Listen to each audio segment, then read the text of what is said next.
Welcome to Keeping It Real, the largest podcast made by real estate agents and for real estate agents. My name is DJ Paris. I am your guide and host through the show. And today is our monthly series called Closing Time with Chris Linsell from theclose.com. Now, this is a partnership between Keeping It Real and The Close. And let me tell you more about The Close. Now, theclose.com is the kind of real estate website designed to give agents, teams, and brokerages actionable strategic insight from industry professionals. They cover real estate marketing, lead generation, technology, and team building strategies from the perspective of working agents and brokers who want to take their business to the next level. Please visit theclose.com. That's THECLOSE, just like it sounds.com, and subscribe to their newsletter so you can get notified every time they publish an article. With us, as always, is Chris Linsell, senior staff writer and real estate coach for The Close. And Chris is The Close's resident expert on real estate topics ranging from marketing, lead gen, transactional best practices, and everything in between. He's also a licensed agent in the state of Michigan, and he's been part of hundreds of transactions from modest rural starter homes to massive waterside compounds. And when he isn't writing, you'll find Chris fly fishing or performing on the stage of his community theater's production. Chris, welcome once again to Keeping It Real. We're excited to have you. DJ, thanks for having me back. Always a pleasure. Looking forward to digging into it today.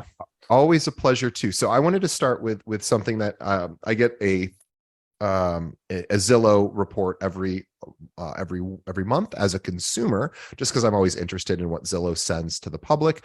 That is my address, and they tell me, what they believe my home to be worth.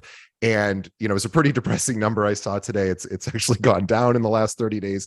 Quite substantially. However, I am not in the market of selling, but I was thinking about sellers because I also have a very low interest rate. So I'm at about around a 3% rate.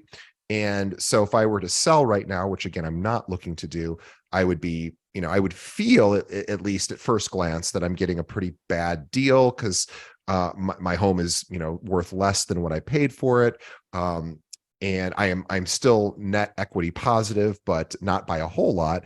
And then also I would be giving up that 3% rate to, most likely a 6+% rate in the new home that I were to purchase. So I was just thinking this has got to be on the minds of a lot of homeowners right now who probably would like to buy, but maybe are seeing those rates and maybe seeing their value of their home go down in the last couple of years as those rates have gone up. So just kind of curious to get your thoughts on the psychology of the consumer or the homeowner and what realtors can do in 2023 to sort of adjust for that. Yeah, it's a great question because we are reaching an interesting kind of crossroads as far as the overall consumer mindset and set of experiences that are driving their behavior, right? I think it's fair to say there have been, I would say three recent, relatively recent sets of kind of eras for buyers and sellers of real estate in the United States, right? We had the pre-COVID era when we had a relatively short inventory relative to demand, but they weren't writing stories in the Washington Post about inventory. Then COVID came and everybody kind of freaked out and we needed to kind of get our heads around what that meant. And the real estate effects that happened were a lot of folks decided they were going to move from cities out into more suburban or rural areas. We saw a very high demand for housing turnover, especially for single family homes. And we also had an economy that warranted the need of kind of some kickstart programs to give us a chance to make sure that we could continue to function economically as a country. Whether or not those were necessary or viable solutions, I'm going to leave that up to somebody else to debate. But one of the kind of downstream results of that were extraordinarily low interest rates, as you mentioned before, for purchasers of real estate in the COVID or the very like the current COVID or the very post COVID time. So then that leads us to where we are now. Interest rates high, Inventory still a bit of a challenge in a lot of places, still competitive markets in a lot of places. And real estate professionals looking to be planning their strategies for 2023. And a lot of questions are being asked about how do we reach sellers. We've got sellers who are unlikely to want to sell their home because where are they going to go? They don't have a lot of great inventory options. They don't have a lot of great interest rate options. What's the benefit to sell? And I want to put forward a couple of different ideas here. The first is you talked about what's the psychology and the mindset of sellers. I want to start by setting the tone in that we have to remember the psychology and mindset of sellers is not a single point of light. It is a significant gradation of various perspectives and viewpoints. We have to remember that, yes, a lot of real estate was purchased in the COVID and immediately post-COVID, if you can call it that, era at low interest rates. But that does not make up the majority of home ownership right now by any stretch of the imagination. We have a good chunk of folks who owned their home long before COVID was even a thing, have an incredible amount of equity in their home right now that is likely unrealized. We have a good chunk of folks who didn't refinance, who are sitting on, even post refinance, are still sitting on a good chunk of equity. And where we find ourselves as real estate professionals is a place we haven't found ourselves in a long time, which is the number one priority for a lot of real estate professionals when it comes to listings and sellers and their psychology and mindset is one of education, not of immediate opportunity. We are not answering calls from people saying, hey, I heard it's a great time to sell my house. What options do I have? Real estate professionals should consider those calls to be on hold for quite a while, maybe a year, maybe 2 years, frankly. We are needing to now shift our strategies to education and awareness because a lot of owners right now either don't know their options or think they know their options when they don't really, which is frankly worse. So to answer your mindset question, my initial response is most mindsets right now are either unaware or ignorant. And these are places where, yes, it makes things challenging, but for real estate professionals who can shift their strategies, that's a huge opportunity too. It's such an interesting play, this equity question. I think this is something that isn't typically, although I'm just thinking of myself and I might not be representative of the John Q public, because I'm in the real estate business. So I'm probably not the right sort of viewpoint here, but this idea of thinking about equity, I just don't think most homeowners or think about their equity unless they're in the process of selling, right? I think they look at the appreciation, they look at the amount they cut to the mortgage bank, the lender every month. They probably know their interest rate or thereabouts. So I think those are kind of the three key metrics: is what's my home worth, what am I paying every month, what's my actual rate. I don't know, and what my home's even worth, I think, is oftentimes not really thought about all that much. But I think this idea of equity would be a real. So I think that's actually a really interesting idea. Is like maybe I'm thinking about from an agent perspective. What do you think about an agent doing an evaluation, not just what's your home worth? Because of course we can automate through CMAs and there's a million tools to do that. But what if an agent in 2023 said, hey, I know, you might not be thinking of selling right now, but you did buy like 7 years ago and you've probably refinanced. I'm sure you have a really low rate now, but let's take a look at the equity and see if that would actually influence your decision in being able to move. Maybe that even trumps the interest rate that's currently out there, because we can look at equity, we can look at pricing now has come down. So I'm just curious what you think of having that conversation with a homeowner. I don't think anyone really has those conversations outside of real estate. Like, I don't even think a financial advisor necessarily would say, let's Hmm. talk about the equity in your home. Because I think Absolutely. typically financial advisors don't look at that as asset until you actually cash it out. Which, So, yeah. oh, go ahead. I'm sorry. Didn't mean to No, that interrupt. was my point. Was I think this is kind of an interesting opportunity for agents who really want to separate themselves, is almost doing like a Hmm. financial review of the home, as opposed to just, do you want to 100. sell? Do you want a bigger place? Do you, I don't know. Yeah, 100%. In fact, this is actually, it's funny you mentioned this because this was one of the topics I talked about last a couple of weeks ago, a couple of weeks via when we're recording this. I was a presenter at the Triple Play conference in Atlantic City for New York, New Jersey, and Pennsylvania realtors. And one of the things I chatted about in one of my sessions there was I challenged real estate professionals who attended there to answer the following question. Um, when you are representing a buyer in the purchase of real estate, when you finish at the closing table and the last signature is at the bottom of the final page, your clients, do they automatically, magically, somehow supernaturally get endowed with the expertise and knowledge necessary to understand not just what they've purchased, but the value of their home as an investment? Right. The answer, of course, is no. Signing Yeah. closing paperwork does not give you the insight to understand the value of your investment. And I keep saying investment, even if you're just buying a single family home to live in and to raise your kids in. You and I were talking earlier before we started recording this. Real estate is one of those unique purchases that, as an investment, it doesn't matter whether you're buying this as income producing or not. When you purchase real estate, you're making an investment, and it can turn out good or it could turn out bad. You get to be in control of that, and your control is significantly more fine-tuned when you're aware of the ins and outs of your investment. So what I Yeah. challenged It's folks a to really good do, point.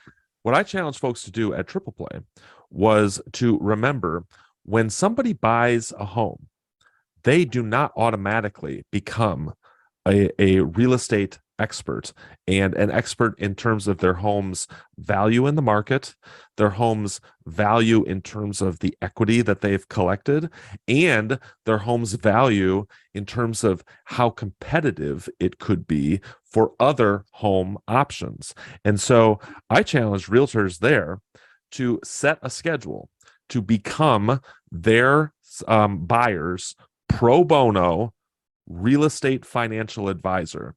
Every year, set a meeting where you offer to say, hey, I'd love to do an analysis of your investment. Let's find out how much it's worth. Let's find out how much equity you have in it. Let's find out how competitive your rates are. I don't need to charge you for this. I don't want to charge you for this. I only want to arm you with the information you need to make good decisions about your home. Those folks are going to not just become your client, they're going to become your client for life by offering those services. And for all of those real estate professionals who are listening to this and say, well, I don't have this big buyer client pool to draw from, you have an unlimited set of people to draw from, because there are millions, tens of millions of homeowners in this country whose selling agent they are no longer in contract with, who need and deserve this information, and who you could start offering it to, and by de facto become their agent. So start reaching out to folks, offer this financial analysis, offer it completely free. Say, I just want to arm you with the information that you need to make a good decision about your home. These folks are going to become your client by virtue of offering this service. And when it is time to sell, and when you can demonstrate that they have a strategic advantage, they're going to sell with you, because you are the one that clearly is demonstrating that you know the market. Yeah, this is a consultant perspective, and I like Mm-hmm. the idea of not mentioning when you're reaching out to owners, and again, they don't have to be past clients. They can be really anyone Mm-hmm. who owns a property. And this idea of not saying, hey, I want to run a CMA, I want to run comps for you, which again, there are lots of homeowners that understand that term or have heard that term before.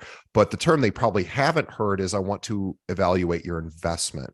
And this idea of it being, now they hear that from their financial advisors if they have one once a year. Usually they'll say, hey, we need to look at the investments, see how they did it stacked up against the indexes or your overall financial goals, and let's make sure we're on track to retire or whatever, send the kids to college or whatever it might be. Mm-hmm. This is a very interesting alternative way to really do a CMA, but not just a CMA. So you're saying, they can get a CMA from anybody. Comps are pretty easy. You can even just get them online without talking to a realtor. But this is more of what a financial advisor would do. They'd sit down and say, let's go over all the numbers, not about all their other investments like a financial advisor would do, but about just their home and thinking of it like an investment. Because while you were talking, I was thinking, what I did when I was ready to buy the property that I have now. I was very nervous because it was a sizable purchase. Anyone who buys a home understands the nervousness there, and everyone listening knows what it's like for their clients. And I called a bunch of top realtors in my area, about 5 of them, just to go, am I making a mistake here? Because I was nervous and I wanted to get their advice. And I reached out to people that I knew and said, is this a good idea? Because it was new construction. I was a little nervous. Is this overpriced? And I got really good advice that way. And so I did a version of that by talking to other realtors. Most people aren't going to do that. But I guess the point was I wanted somebody to tell me it's a good time to buy. Yes, I give it my stamp of approval. And I don't know that I would always, I think that that's something that a lot of people want to know is. I totally agree. And I don't know that they always trust the realtor to give them that information. I think realtors are often seen as salespeople, and salespeople are trying to sell. And so whether or not the real estate agent has the best interest of the client in mind, I think there does have to be a little bit of change work around the language that's used when you call. Like, I want to talk about your home as an investment, and I want to talk about where that investment sits right now so that you can think about the future and think about if there's any plans that will change as a result of you really understanding where things are. I just think that's a powerful reframe, and a really, really unique approach. Well, the interesting thing too is that the other kind of extension of this reframing the conversation gets into the way that our clients define their relationship with us.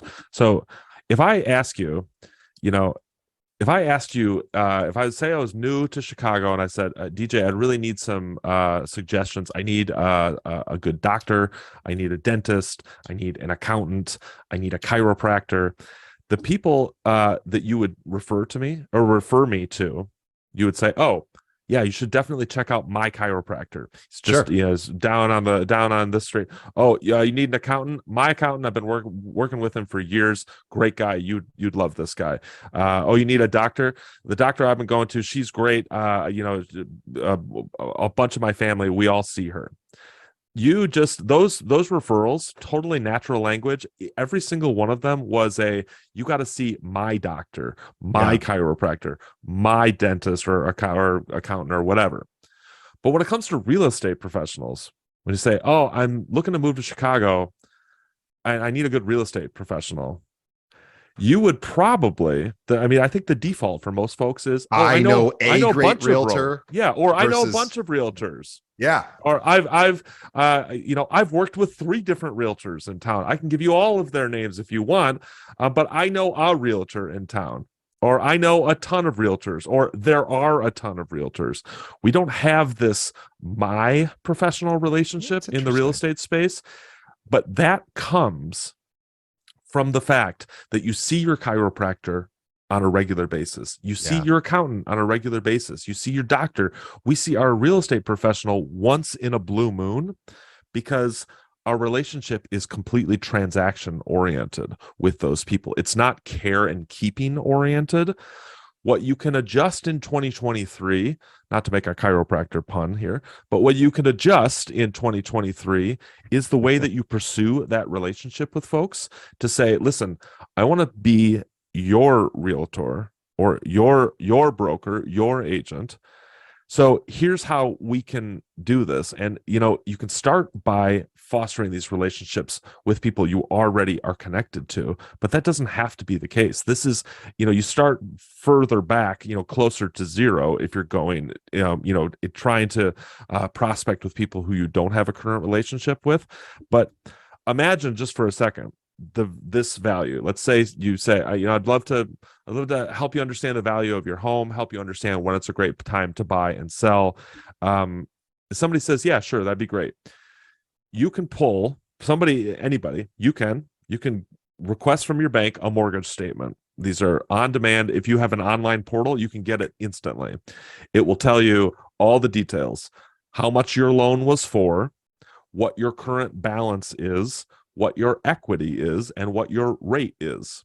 Now, as a savvy real estate professional, I can also tell you banks don't typically do home equity loans if you have less than 20% equity. But if you have more than 20% equity, a bank will often lend you money against your equity. So if you sit down with me and you say, okay, through our analysis, I can see that you have $200,000 left on your mortgage. You have about $150,000 in equity on this property.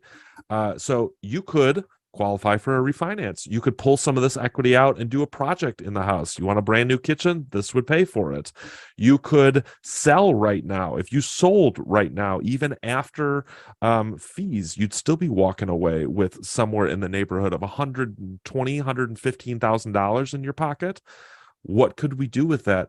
People are going to look at you providing this value and options as all the evidence that they need that you have their best interest at heart and not yours. It is no longer a transactional relationship. It is a nurturing, recurring value relationship, just like those other professionals that I named earlier. This is really a chance to set the tone for how you want to operate your business in 2023. I know a lot of realtors are nervous about this. Frankly, this is an opportunity. This is the time to put your foot on the gas, not get back on your heels. It's time to get on your toes. Yeah, and I think you're, boy, you just said so many things that I couldn't agree more with. I think this is the opportunity to develop that annual, touch that's not just a, hey, it's your birthday, it's the holidays, thanks for, this is your home anniversary card for when you bought or sold. All those things good too, but this idea of actually providing real value once a year, and the real value that I think the average homeowner is thinking about is, or the question that they're thinking about is, should I buy or sell right now? Should I move right now? I think is Mm-hmm. is usually the main question. And there's obviously pressures that, with job changes, and there's reasons that people move that have nothing to do with an annual review from your realtor. But boy, I would love a service like that. I would Mm-hmm. pay for a service like that. I'd pay a 100 or $200 a year for somebody to come Mm-hmm. in and say, okay, I looked at I mean, I pay a financial advisor, I pay an accountant, I pay, Yep. I would actually pay. So this is something that you can do that's very valuable, that I think Yeah. people would pay for. I don't know that you should charge people for it. And maybe in some states you probably could charge, but regardless, I think you're right. This is the value add that is going to ensure that two things: one, that they're going to work with you in the future, but two, and this goes back to your, hey, you got to talk to my hairstylist or Mm-hmm. my accountant. This is going to get people talking, I think. And I think you could even tell them that when you're doing these reviews, to say, hey, this is something I do, as it's just my way of providing service. But if you have other friends that are thinking, should I buy, should I sell, is it a good time, rates are up or inventory's down, Mm-hmm. I would love to do the same analysis for them. And you could, I think this could be a huge marketing strategy for people. Big time, big time. And let's like call a spade here too. This is advantageous to real estate professionals, not just in the fact that you have the opportunity to create a more stable repeat business, which is certainly a huge upside. But let's also not discount the fact that if you can get this sort of relationship locked in, you then have a platform to give the sort of advice that includes things like, hey, you know how there's 12 months in the year, But if you decide that you're going to make one extra payment a month, you can cut down on your interest costs over the course of, X number of years and increase your equity by X percentage over X number of years. This is really great for you. This sounds like good advice. It is good advice to homeowners, but the other thing it does is you are setting yourself up to have distant and near future clients who are more qualified, who have higher Yeah. budgets, who are more educated about real estate and the process. I mean, imagine the difference between a listing where your seller, not only do they know the real market value of their home before the listing appointment because you've already educated them on this, Yeah. but they also are realistic about what the next steps entail. Your workload goes from 100 to 5 in that Yeah. instant. Now, granted, you're doing that work on the front end, but you're establishing it as a slow drip of education and awareness in a way that other professionals have to kind of mainline all at once on the Right. front end. Sellers feel overwhelmed. They're often miss the details that are necessary to take those shortcuts.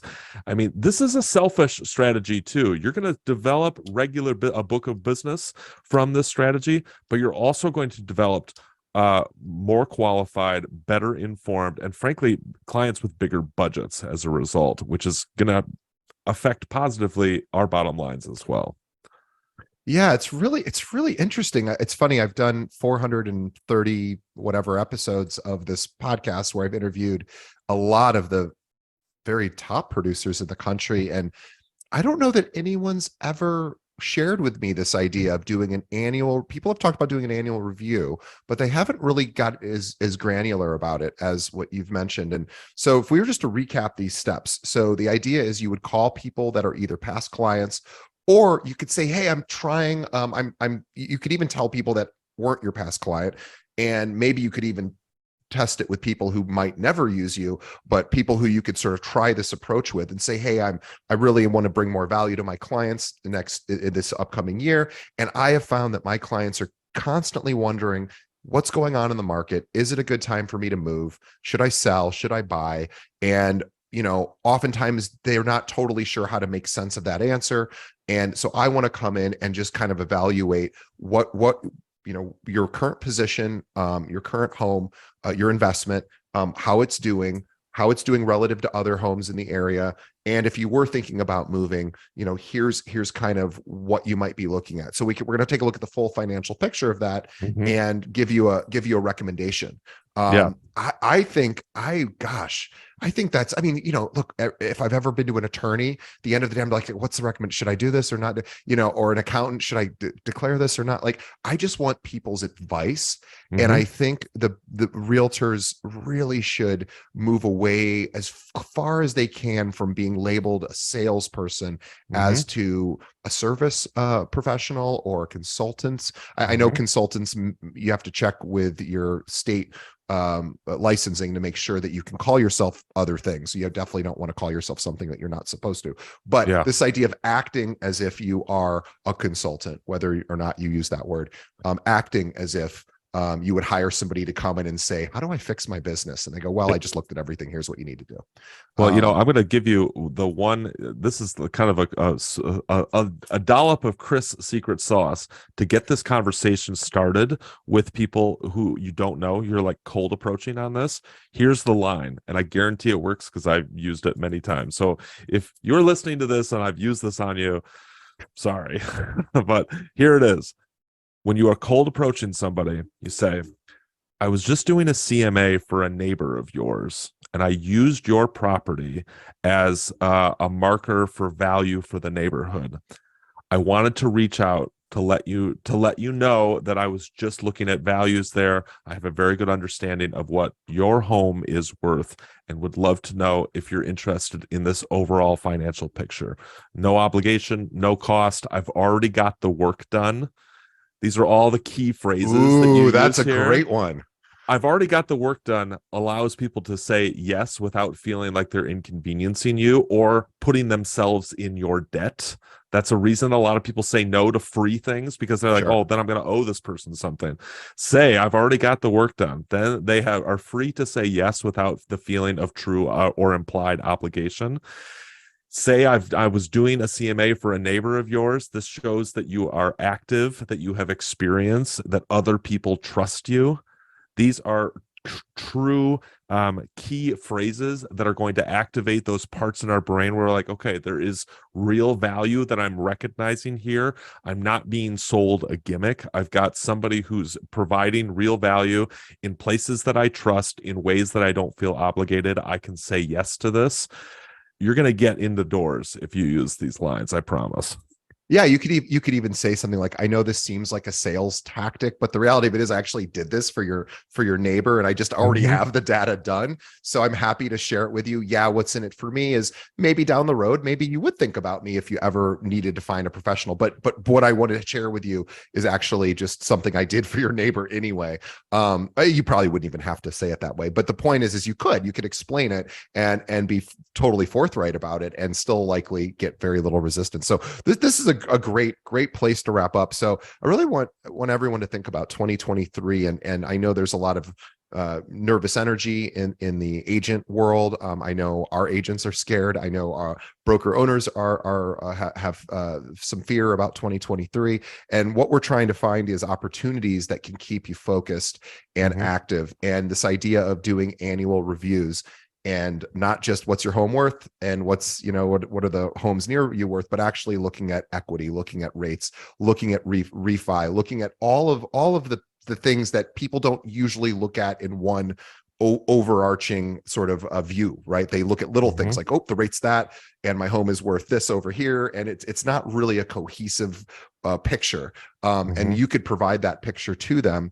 And you could even, if you really wanted to get granular, just one of other ideas, you could talk to their financial advisor too. You could say, hey, Absolutely. if you have, and by the way, that's another great person to network with because, of course, those opportunities are pretty obvious. But you could even say, hey, I want to run this by your financial advisor and just make sure I get their sign off on it, which then, if they like their financial advisor and maybe you're not their current realtor, provide some social proof where they might consider using you in the future. So you Big could time. even go that further step of saying, hey, I want to talk to your financial advisor about this if you're not, so anyway. But Chris, let's talk about the close in the last minute and then we'll let you go. So tell us, for anyone that isn't a current close reader, what is the close? The Close. It is the internet's leading publication for advice, strategy, resources, everything that real estate professionals need to level up their business and create the life through work that they want. Theclose.com. Super easy to find us. THECLOSE.com.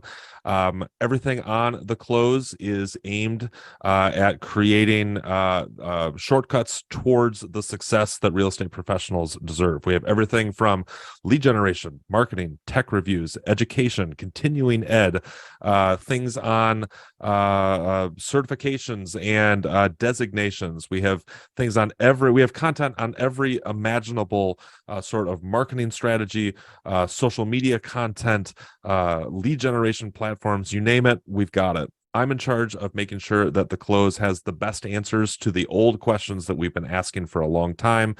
What we offer is free. Just come to the website, read, sign up for our email list, get regular updates for the new content we're creating. Our goal is to provide the best strategies that real estate professionals can use to, like I said, create the business that they want.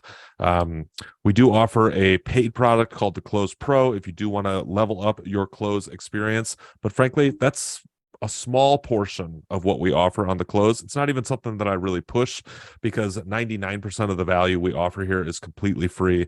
We just want to help. Our goal here is to live this mantra of you can do it. The Close can help. we have the tools that you need to be successful. So come on over, theclose.com, follow us on social. You can connect with me and all of the rest of the editorial team on The Close. And that's the last thing I'll say is that those of us who are creating content at The Close, this is not farmed out to generalists or to freelancers or to people who have never set foot inside a home for sale or operated an open house. Anyone who's creating content on The Close is a bona fide real estate professional with real transactions under their belt. They're speaking from experience, and that's experience that you can learn from.